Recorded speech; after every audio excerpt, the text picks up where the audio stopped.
You are listening to The Effective Statistician, episode number 34, Getting Access for Patients to New Medications in Germany, the biggest challenges in the HTA process and how to address them, an interview with Andreas Schwenke. Welcome to The Effective Statistician with Alexander Schacht and Benjamin Pieske, the weekly podcast for statisticians in the health sector designed to improve your leadership skills, widen your business acumen, and enhance your efficiency. We are creating an online course for improving your leadership skills as a statistician, even if you have no direct reports. So if you're interested, register your interest on the homepage theeffectivestatistician.com/course. In today's episode, we'll talk about a very, very special case for HTA submissions, the HTA submissions in Germany. These are really, really important to master because not only is the German population a very, very big one, it's for many indications one of the biggest markets in the world. There's also a very, very complex system in terms of pricing across the world. And lots of the different other countries reference the German price to get to their price. So the German price has indirectly an impact on lots of different prices of medications around the world. So you will get an understanding of the importance of this process, you will learn about the key processes and stakeholders, you will get an overview about common challenges and learn and how to address them.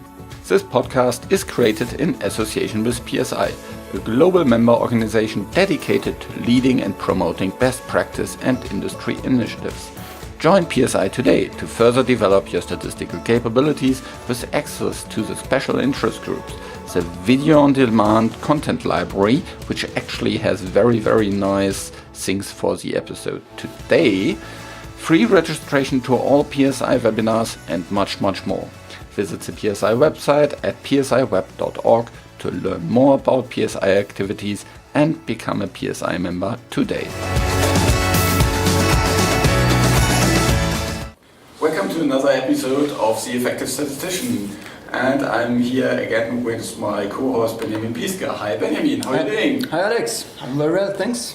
And we are actually coming here off just a PSI one-day event about real-world evidence, and one of the big topics was also how this is applied in HTA and in different areas. We had representatives from different HTA bodies, and including the EQUIC, and of course lots of the discussions, as we had this real-world evidence day here in Germany, were about the HTA submissions here in Germany. And as such, we have an expert as a guest today, Andreas Schwenke. Hi Carsten, how are you doing? Hello, I'm fine. Hope you did. Okay, so Carsten, maybe you can explain a little bit about what you're doing and what's your role and experience in the German system. Sure, I can. So my background is statistics, so I studied statistics and then worked for about 10 years in pharma industry, mainly in clinical development. And then since 10 years I'm an independent statistician, work as consultant for pharma industry, and this mainly in the HTA process in Germany since 2011, when the so-called AMNOG process was invented. And the AMNOG process is some sort of assessing the evidence so that the decision makers can decide on an additional benefit compared to a comparator which is chosen by the authority. And then when you do have an added benefit, you can negotiate a higher price compared to the standard of care. And the standard of care is chosen by the so-called Federal Joint Committee, which is a committee that also decides on the additional benefit. And then there's another player, which is the so-called EQUIC. It's the scientific consultants. Yeah, it's an independent institute to assess from the methodological point of view the dossiers which you have to submit. And a dossier for the HTA process, it's somewhat similar to what you submit as CTD to the EMA, for example. So you also have 5 different modules, but the content is really different. So what you have to do is to work on the clinical data you have. You have to provide evidence that there is additional benefit, and that there is additional benefit depends on whether you have direct data compared to the GBA or Federal Joint Committee chosen comparator, or whether you need to have some sort of like indirect comparisons where you then provide evidence to show the additional benefit. Okay, so I'm I'm a little bit new to the process. I haven't had many exposure to it. So maybe can we just go a little bit like a step higher and like describe the overall process a little bit more for everyone, also the non-German statistician listening. So what are the steps, or what is the, from a higher perspective, the high-level steps for the process? I mean, you already mentioned a lot of stakeholders, and so we get to this a little bit later. But for now. Yeah, maybe the whole process looks like that the timelines are strict, and what you need to do is to submit a dossier with all the clinical evidence at the day you get the approval. Approval in terms of you get the approval by the EMA, then you have some time to announce this approval to the German authorities, and then the clock starts. You need to submit within 1 month after the approval. Then the EQUIC has 3 months to assess the dossier. Then there will be a 3-week time period where you can make your points in a written statement, and then 2 or 3 weeks after you have submitted your written statement, there will be an oral hearing, and about 6 weeks later you get the decision by the GBA. But the point is, these times are really strict, so you have to submit within this time period, otherwise they will disregard your dossier, and disregarding the dossier would mean that you don't get additional benefit and therefore no premium price. And this is really a challenge, especially for the biostatistics groups, since it is not sufficient to just provide all the analyses which are provided in this clinical study report, the CSR. You have to do much more than that. You have to do more analyses in different ways. Sometimes you have to do analyses on subpopulations, especially those populations which fit to the label, to the indication. It is about showing all these endpoints, and here the patient-relevant endpoints, in a certain way so that they are accepted by EQUIC and GBA. And there you need to provide all these analyses, which means that usually you start about 12 months before you submit the dossier to work on the dossier. So it's more or less the same time that you start working on it as you submit to EMA. Well, that's actually the latest point where you should start. Yes. It takes at least a year to actually prepare the value dossier. Exactly. And while the average amount of these dossiers are, the modules, the module 1 is a summary of all the modules 2 up to 4. The 2 is explaining the mode of action of the drug and how it works.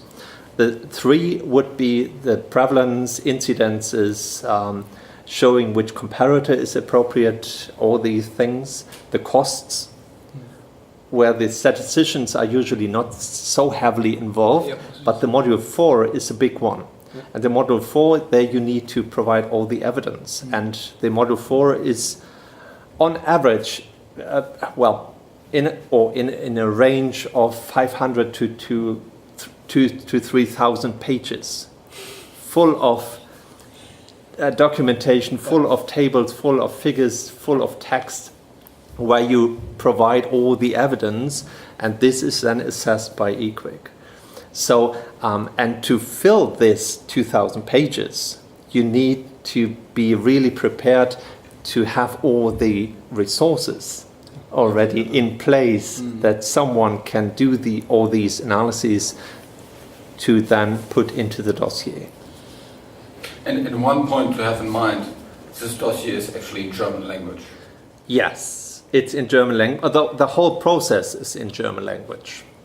So you are lost if you don't speak German. And this is also some issue for reviewing the dossier, since if your headquarter is in the US or UK and nobody speaks German, you should not start translating 2,000 pages into English and then get back all the review comments on the English language, which doesn't help for the German language since it's not a word-by-word translation. It's all also about strategy. So you have to think about what was done in former procedures, former dossiers, what you can learn from these, and then what to put into the dossier, since the dossier is not only aimed for the GBA, but you have different stakeholders. You have the GBA, sure, who assesses the dossier from a political point of view. Then you have the EQUIC, who assesses the dossier from a methodological point of view.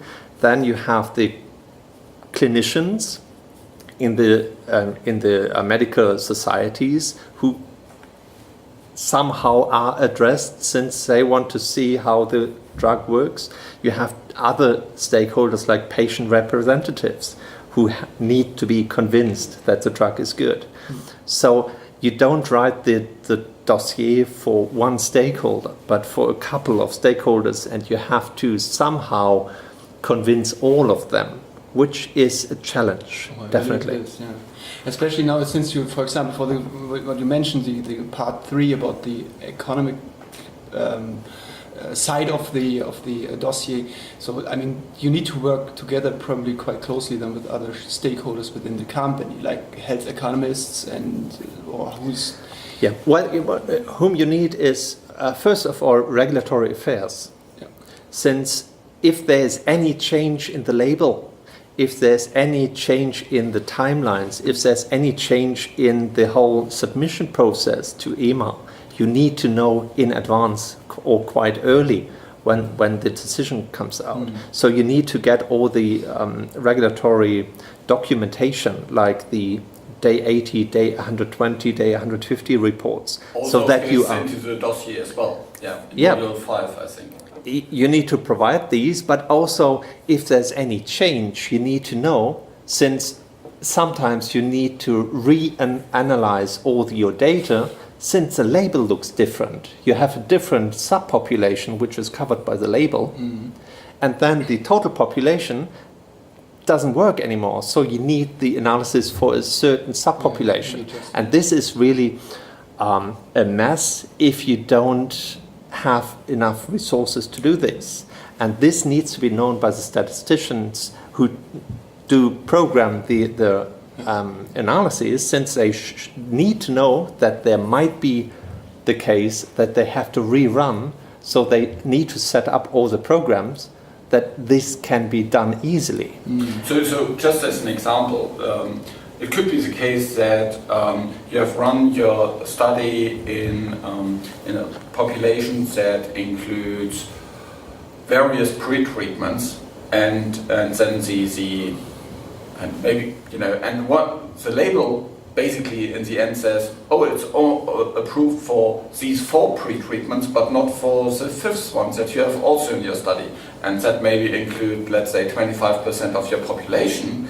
And then you basically need to rerun all your analysis on the 75% of the population. So you need to have processes and resources in place to actually handle these kind of last-minute situations, because it could happen very, very late in the regulatory discussions. Yeah, and also sometimes you need to recalculate within this 3-week written statement period. So you get the assessment by EQUIC. They say, well, this population doesn't fit so much. We want to see the analysis for a certain subpopulation. Then you need to rerun it, do the QC, put it into a document, have that all in German, and this within 3 weeks, including review within the company. And this is a challenge. I believe it is. And I had the question on my mind, to ask where your role as expert or consultancy comes in, but it's always so everywhere, basically.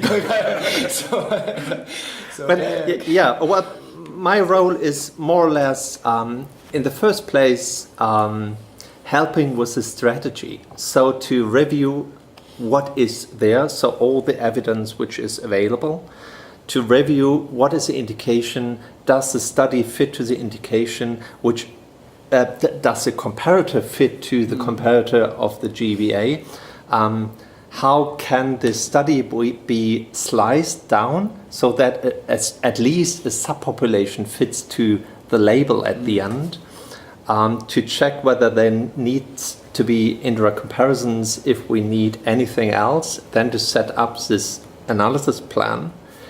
Then I very often work as translator between the market access department and the global biostatistics department to explain that all the analysis which the market access requires is really a requirement by GBA. So it's not fun, but we need to have that. Otherwise, the dossier would be incomplete, and incomplete dossier would mean no additional benefit. And that's we want to avoid. And then usually I accompany the whole process. So dossier writing, we also do sometimes the analyses, since we have all the programs in place, so that at the end of the day we can transfer the ADAM data sets into module 4 compatible tables, so that you just need to copy and paste. But the other point is to set up a questions and answers document where I support. So what are the issues? What are the obvious issues? What are the not so obvious issues? What would be the answers? Which answers to be put already in the dossier? Which to keep for the written statement? Which to keep for the oral hearing? And also to support in the simulation of the hearing, and in certain instances also participate in the oral hearings, sitting there as the methodologist in the hearings, and then fighting for the product and the additional benefit. So just stepping back, we talked about GBA, which is actually the German abbreviation of the Federal Joint Committee in Germany. Bundesausschuss. And but the GBA is actually a committee that consists of different stakeholders. Can you explain a little bit what are these different stakeholders and how that then works at the oral hearing? Yeah, so the GBA consists of 3 independent chairmen. There is the chairman, which is Professor Hecken. He's the independent one, and there are 2 others, independent ones. Then you have the boards, which is on the one side you have the sick funds, which have a vote, and you have 5 of them, so 5 votes for the sick funds, and they want to see that there is additional benefit since it has a budget impact. If they give you an additional benefit, you get a premium price, so the expenses will increase. On the other side, you have the physicians, so the institutional medical societies, and they want to have good products on the market at a cheap price, since if the health system pays more on medications, there's less for the physicians. Sure. But they have in mind, they want to see a good evidence, and they want to see that the evidence which is provided is profound and solid so that you can really claim an additional benefit. And on that side, you also have 5 people or 5 votes. So overall, you have 13 votes. The point is, in many cases, there is a balancing out. So on one side, the sick funds, on the other side, the physicians. So it's up to the independent chair to decide. And so you need to convince also the independent people. So simple majority is enough to get not... Exactly. And then you have, as a non-voting member, the patient representatives who have they can speak up, but they don't have a vote, but they can influence.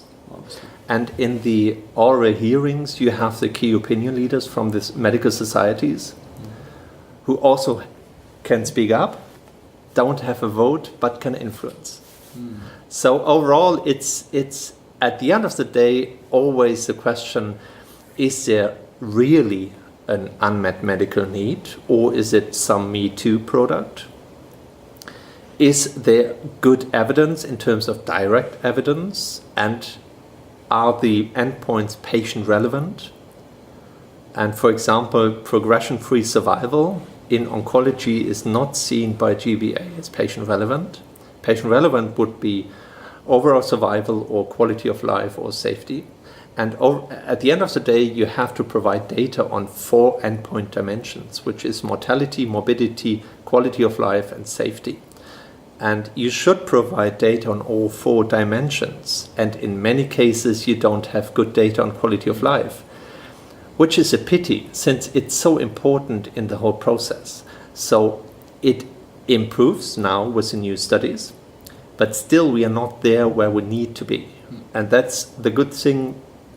If the clinical development statisticians know already about the HTA process, since they need to fight for good data so that at the end of the day in the dossier we can present good data.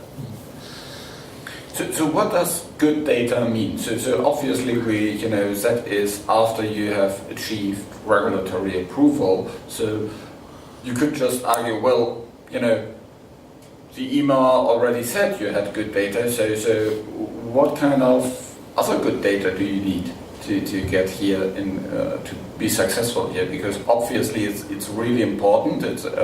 Germany is not only lots of people, lots of patients to be treated, but also in terms of the overall economic benefit is Germany is a reference price country for lots of other countries. So therefore, it's really important from that end as well.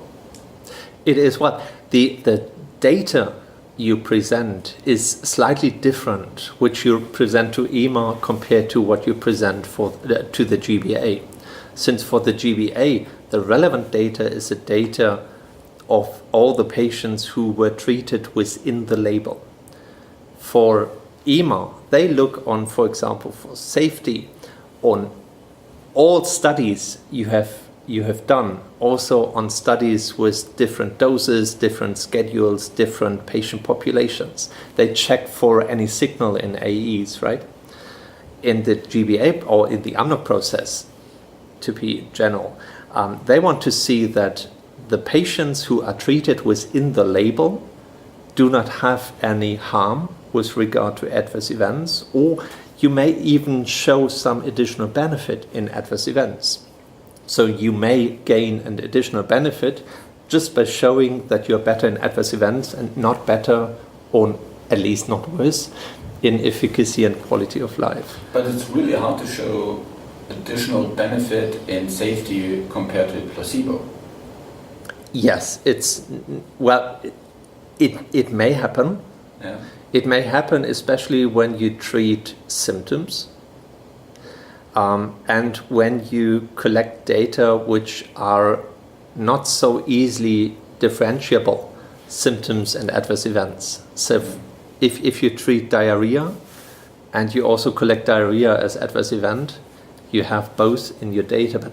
But at the end of the day, for the GBA, not so important in which endpoint dimension you have the additional benefit. If you can show the additional benefit in any of these dimensions and no harm in the others, you still get the additional benefit. And this is really a matter of the overall assessment of all the benefits and harms you have in the different endpoints. And this is not so methodological, stringent as the assessment by endpoint. So by endpoint, there are rules how to assess the amount of additional benefit.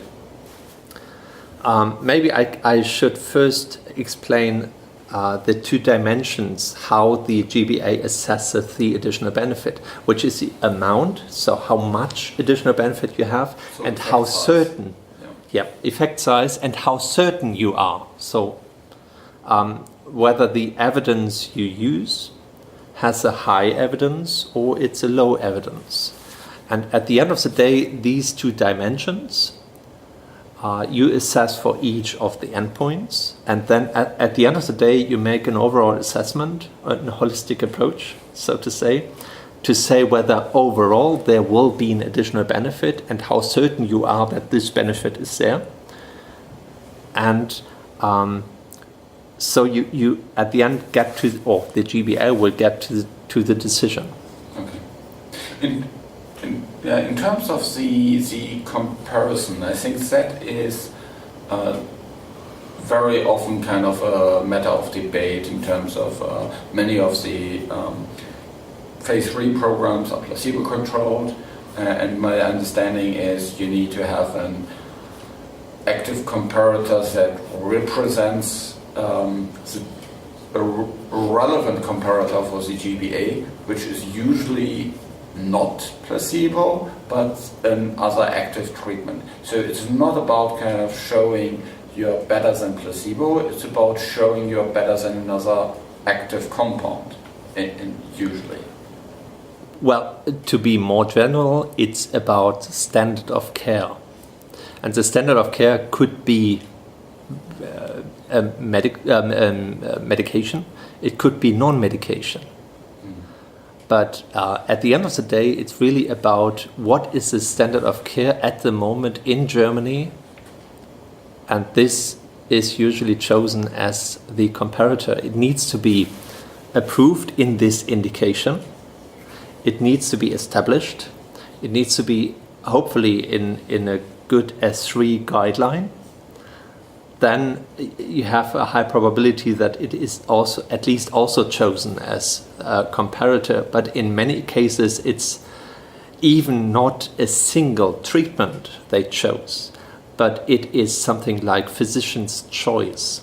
So there are a couple of treatments which you could use, and there is no clear algorithm in the guidelines which one to use in which scenario. And then you need to show, compared to physician's choice or patient individual therapy, that you have an additional benefit. And usually the studies are not set up in this way. There are certain studies in this way, but not too many. But this is one of the learnings of the AMNOG process. When you set up the phase 3 trials, your pivotal trials for submission to the regulatory authorities, you need to think about the comparator and which one to use. And as these are usually global projects,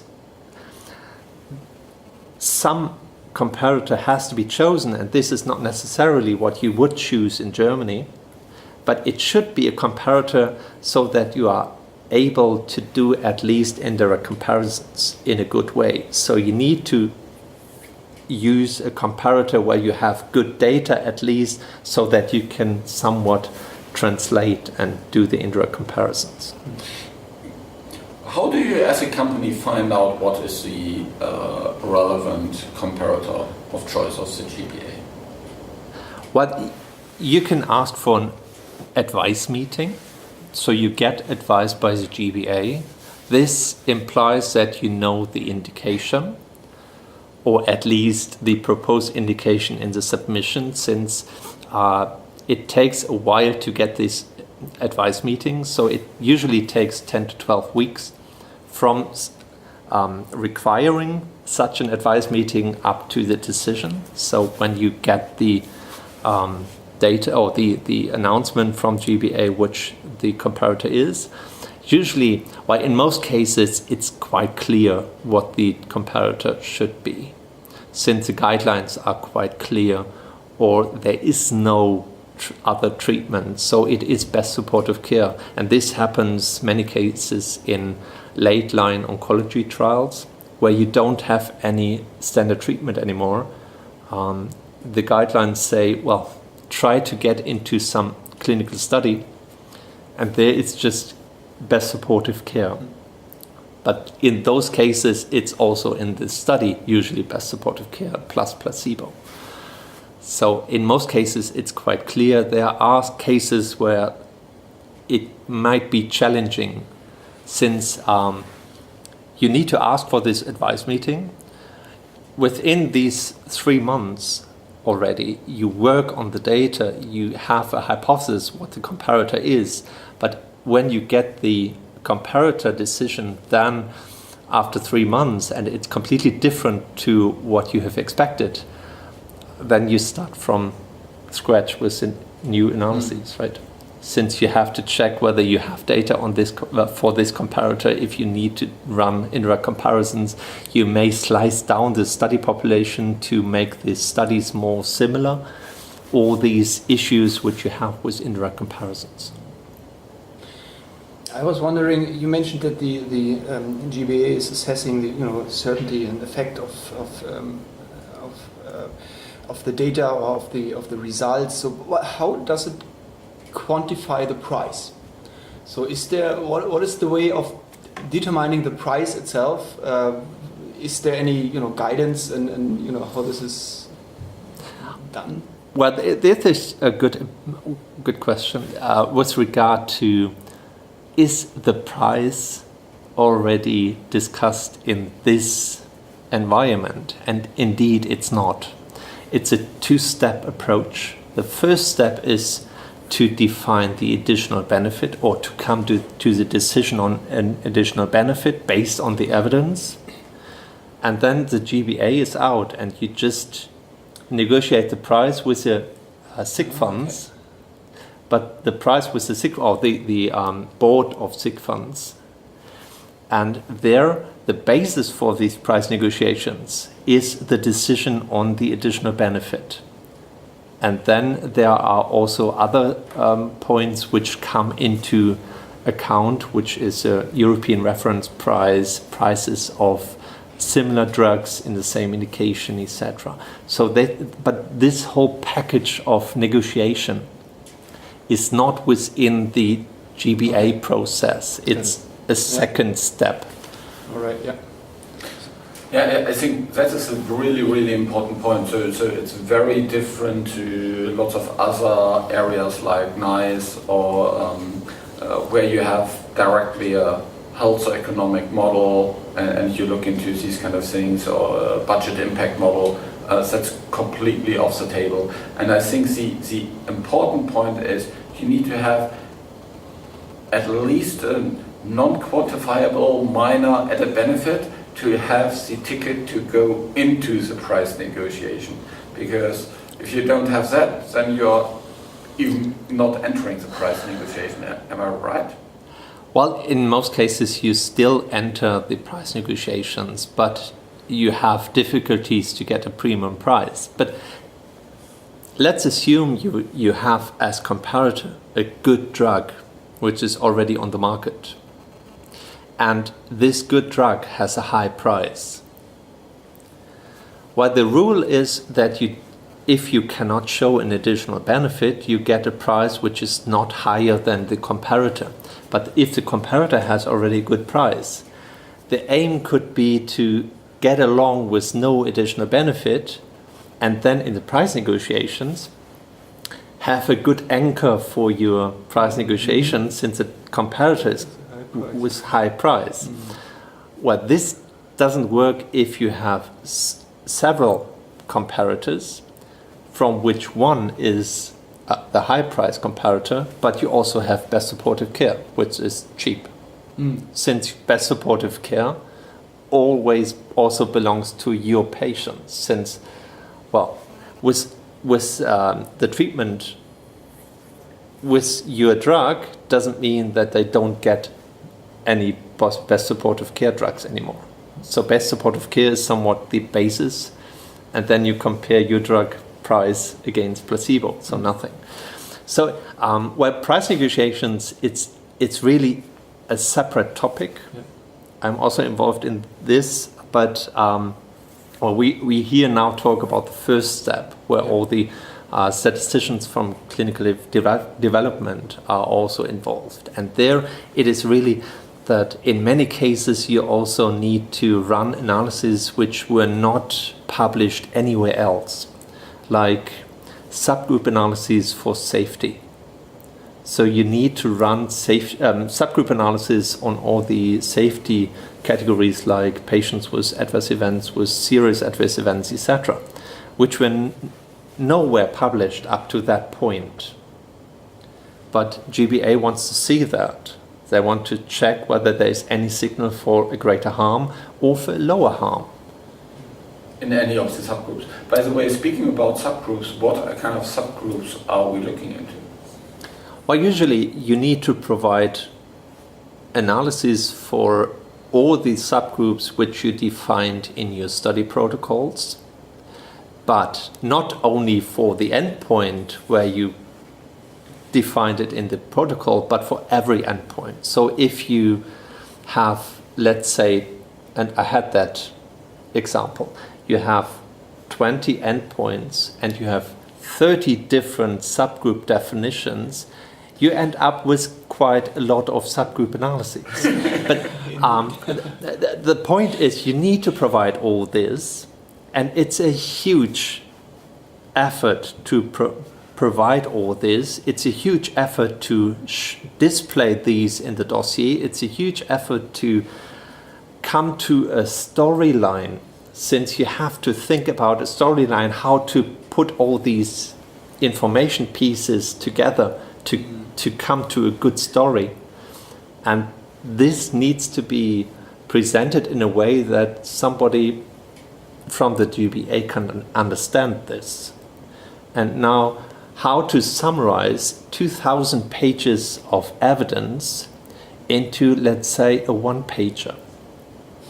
Well, I think one of the key things that I have seen there is that you look into the p-value of the interaction test between the subgroup variable and the and treatment, and you put this p-value, these p-values matrix of endpoints times subgroups into a big kind of table, so that you can at least see, are there kind of any patterns? You know, is it always the same subgroups that has a treatment effect across all the different possibly related endpoints, or is there something, you know, or one endpoint that has across all the different subgroups something? So I think that is already a good starting point to get a little bit of a feeling of it, and to kind of, you know, possibly develop a story, or basically see, well, it's completely at random. There's kind of, you know, you look at this grid and there's, you mark those that are significant maybe in red, and you see it's kind of completely scattered over, and it's, yeah, in most cases you just see a random pattern, so you don't see any real patterns. But you also have to check whether there is a biological rationale for this.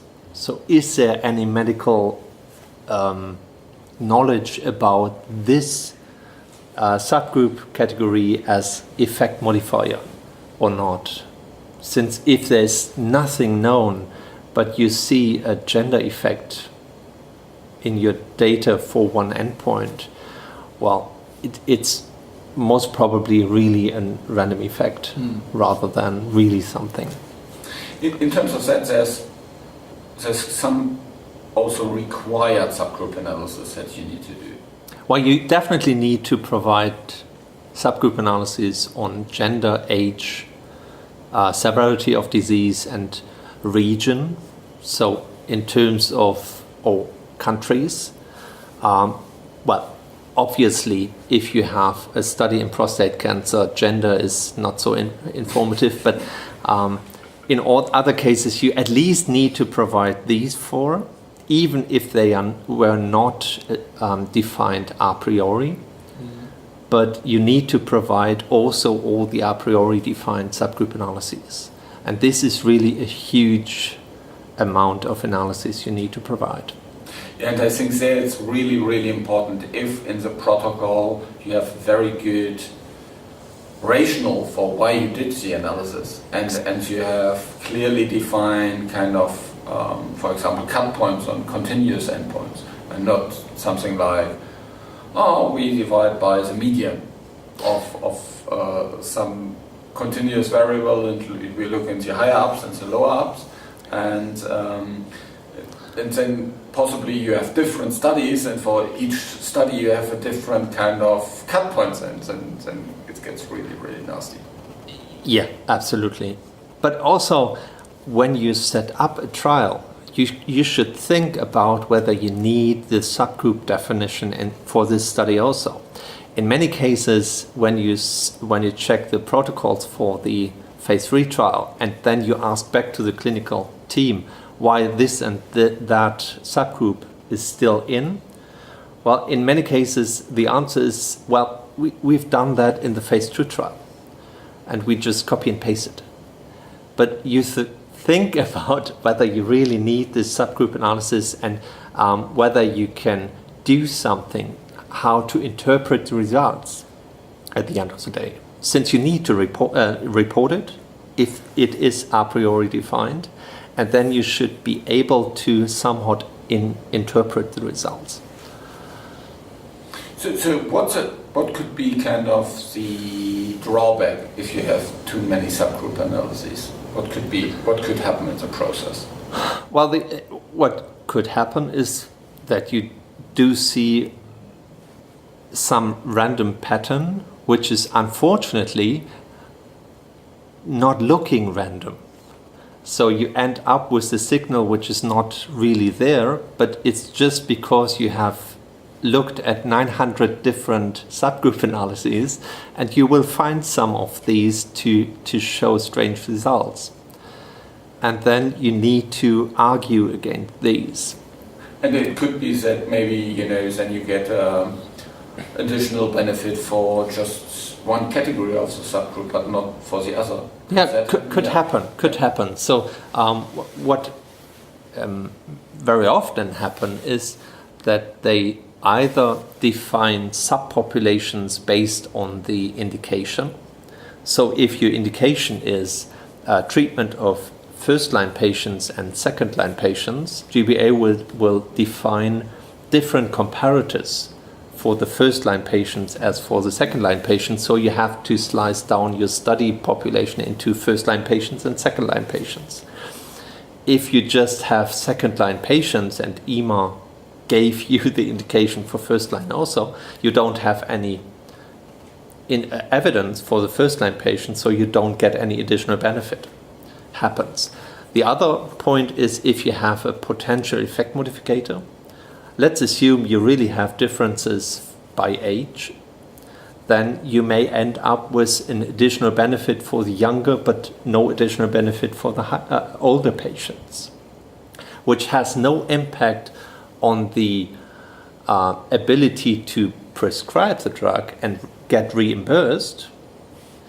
But for the price negotiations, which is a mixed price across all the subpopulations and subgroups, you may end up with a lower price just because you don't get a higher price for the elderly, you get a higher price for the adults, and depending on the amount or rate of patients younger and older, you get a different price.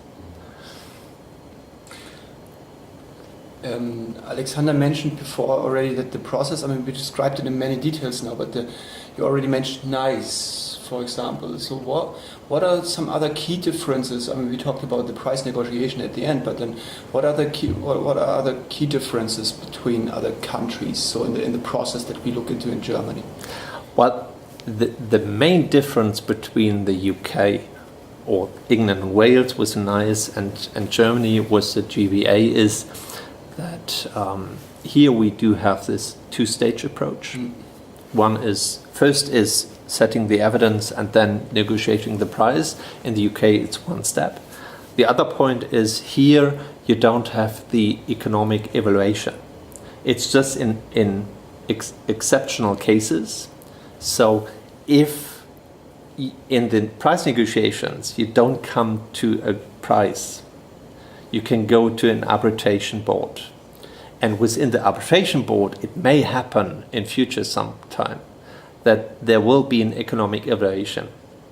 It doesn't happen for the last 300 cases, but it may in future. In the UK, you have this economic modeling, which is the basis for the whole assessment. So it's a completely different approach. It's especially with the EQ5D, which is the basis for the UK assessment. And in Germany, it's not accepted as patient-relevant endpoint except for the visual analog scale. But this is not quality of life, but it's morbidity. Okay. So it's a different dimension. Yeah, absolutely. And a different way of looking on it. And it's a good example how different the processes are. And also like the time pressure and so on, this is kind of similar between the countries? So just looking from the resource and planning objective, or do they have like looser time frames where to process the submission? Well, in the UK, it's a little bit less strict. Yeah. In Germany, you have really strict timelines, and you have to fulfill these timelines, otherwise you lose. What about US? In the US, it's a completely different system. So we don't start here today. We should not. Well, there you directly negotiate with Medicare, with Medicaid, with different sick funds. You have a direct conversation. Yeah. You also have to provide data, you have to provide models, budget impact, etc. But it's a really completely different system. Yeah. Well, One of the main differences is also kind of the system in Germany takes care of 90% of the population in Germany, and so it's really important. If you fail on it, you fail in Germany. It's pretty simple. and you fail in Europe. And you fail in Europe due to the reference pricing. Exactly. Yeah. So, and you just mentioned a word count of about 300 cases. That's about the number of dossiers that have been Procedures up to now, Yeah. in 7 years? Okay. Yeah. 11, yeah. Where can people find further information about this overall process in terms of documents, the dossiers that were handed in, things like that? Well, if you are able to read German, then you go to the homepages of GBA and EQUIC. Since all the templates, all the methods papers are usually provided in German, there is an abbreviated report on the methods in English from the EQUIC. So that's the methods guide. The methods guide, EQUIC yeah. homepage. Mm-hmm. Yeah. Exactly. Then, there are a couple of workshops all along, especially at the biometrics conferences of the International Biometric Society German region, where there will be there's always a workshop on HTA and EQUIC methodology. There's also the GMDS, for example, where there are workshops. There are workshops also in other societies, biometric societies. The PSI, who sometimes do workshops on this issue. But and then there's the ISPOR. So next ISPOR is mid of November in Barcelona, where there will be certain presentations on this issue. In terms of PSI, there's actually one really nice resource for the PSI members. Carsten did a really nice 3-case series on the overall system with slide sets and all these kind of things, and you can find that on the video on demand platform on the PSI homepage for PSI members. And I think one important thing, all these dossiers, so the modules 1 to 4 are all published on the GBA homepage, as well as the all the accompanying, the reviews from the eQuick, the statements from the different reviewers, so the revision from the company, as well as a transcript from the oral hearing. All of that is actually available there. So it's pretty much data that is actually out there that you can look into, or at least that your German-speaking colleagues from the market access department can have a look into and explain what's in there for you. And this has an upside and a downside. The downside is obviously that, it's public, so everybody can look into the data. The upside is everybody can look into the data. And this is especially helpful if you need to run indirect comparison against some product which gone through the process, since you have the module 4 with all the data already set up in a way you need it for your dossier, and then it's easier to run the indirect comparisons. And you can also more easily check whether the studies fit together, since you find much more information than just from the publications on the other trials.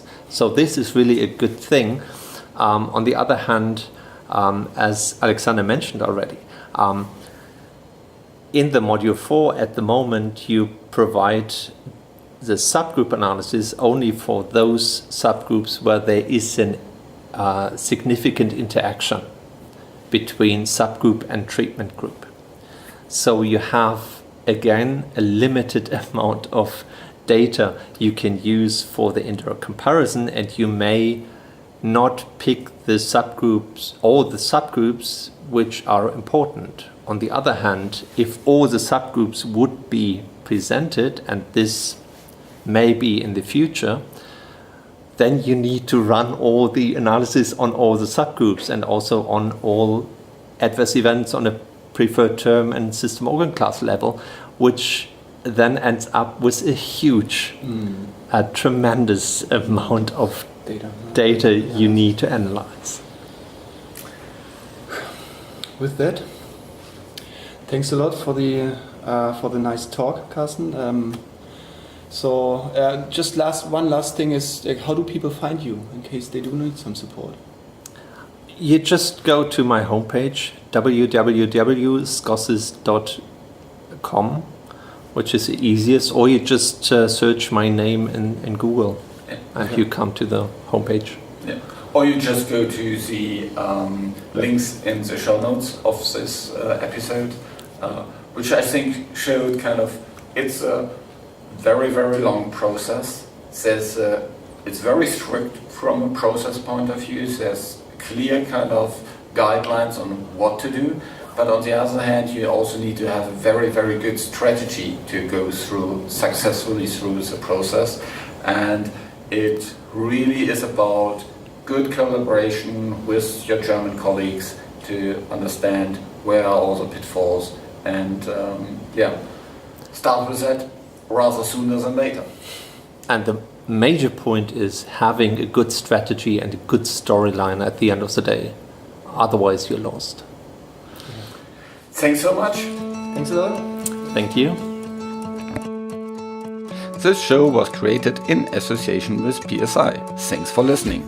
Please visit theeffectivestatistician.com to find the show notes and learn more about our podcast to boost your career as a statistician in the health sector. If you enjoyed the show, please tell your colleagues about it.